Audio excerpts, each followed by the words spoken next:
Hey everyone, Erik Ohlsen here on a misty March day, and I want to talk a little bit about how to manage vegetative growth in the springtime. Here on the West Coast, spring has sprung. We have a lot of vegetative growth now. A lot of weeds and pioneer plants are pushing up, and some are even starting to set seed.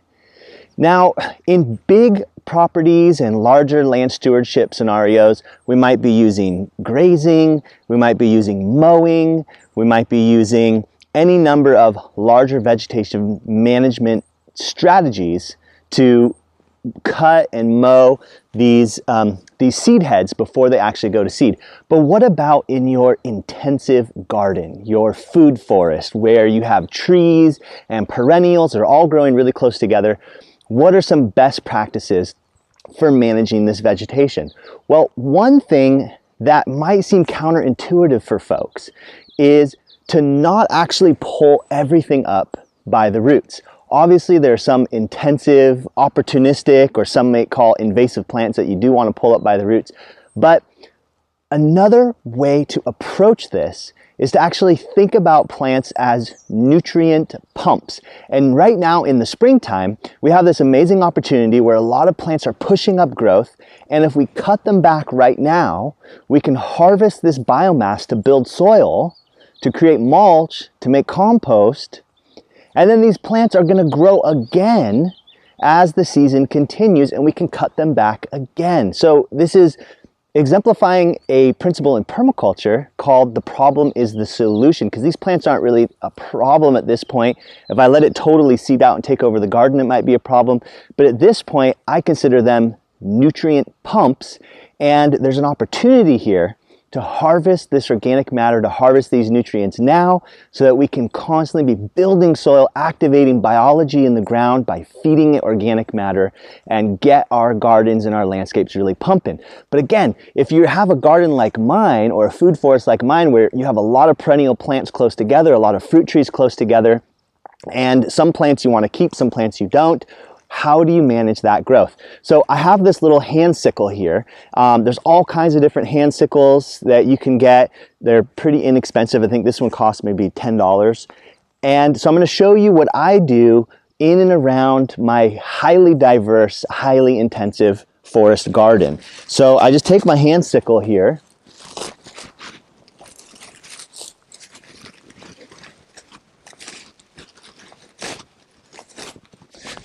So you can see that here in just a few minutes, I was able to harvest a nice big handful of this biomass, right? So now I can take this and I can do a number of things with it. One, I could build a compost pile with it and let that decompose and then return that to the garden. Or I can leave it in place. In fact, I can put it on top of other opportunistic plants to smother them out and essentially create a composting mulch system right in place. Now you can see right here behind me, I have one of my fruit trees, a peach tree. I've actually got 10 peach and nectarine trees all here in a row in this bed.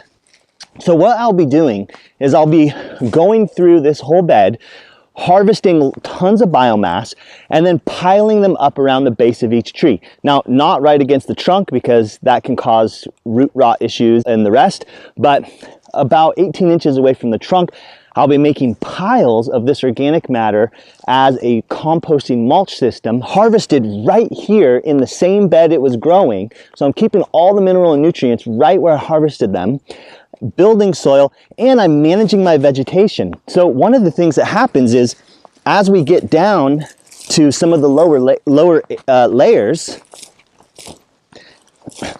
I find all kinds of diverse plants growing up underneath these tall plants here. There's clovers, there's phacelia, there's all kinds of amazing plants here that weren't able to grow because these more opportunistic grasses grew up and sort of took over the canopy.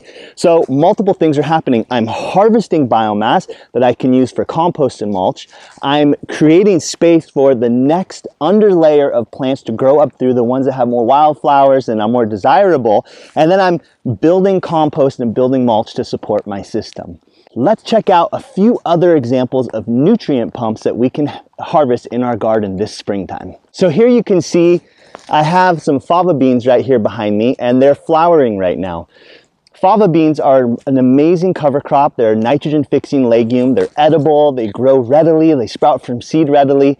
And what's so awesome about harvesting them at this time of year, one, because they're flowering right now, I know that they have the maximum amount of nitrogen in the tissue of the plant. So if I cut this back now, I'm gonna get the most amount of nitrogen fixing capabilities from this fava. But the other thing is, if I cut it back now and I cut all my favas back right now, they're going to sprout from the base again and grow up and produce another set of flowers. So I'm actually doubling my biomass production and my nitrogen fixation by cutting all my favas back right now.